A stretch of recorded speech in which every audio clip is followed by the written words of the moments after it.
గుణవతి అయిన భార్య దొరకటం అరుదంట. మిమ్మల్ని మీరు ప్రశ్నించుకోండి, అరుదైన స్త్రీగా నేనున్నానా? ఎమ్ ఐ అ రేర్ ఉమెన్? లేకపోతే అందరిలాగా జీవిస్తున్నానా? ఈ లోకానుసారమైన స్త్రీలు ఎలాగా జీవిస్తున్నారా ఆ రీతిగా జీవిస్తున్నానా? లేకపోతే ప్రత్యేకపరచబడిన స్త్రీగా నేను జీవిస్తున్నానా అని పరీక్షించుకోవాలండి. గుణవతి అయిన అంటే వర్చువస్ అని ఉంటుంది. Virtuous women is hard to find. బైబిల్లో హార్డ్ అన్న మాట అంటే దొరకడం అరుదు, కష్టమైనది అని అంటే, వాక్యంలోనే కష్టమైనది అని అంటే how much God means it, అది ఆయన వాక్యంలో రాశారు. కొంచెము మాయ మాటలు ఎవరైనా చెప్తే చాలు అలాగా లొంగిపోతూ ఉంటారు.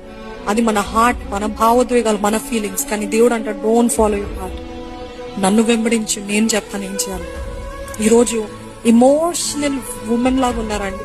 ఇప్పుడు నాకు బాధ అయింది, నేను వెంటనే చెప్పేసాలి, కనపరుచుకొని నేను చేసాలి, మాట్లాడేసాలి, నాకు ఈర్ష కలిగింది నేను చెప్పేసాలి, నాకు ఇంత నొప్పి కలిగింది నేను చేసేసాలి, చెప్పేయాలి అనే పరిస్థితిలో ఉన్నారా? తెలివి కలిగిన స్త్రీ అంట, she will not be an emotional women.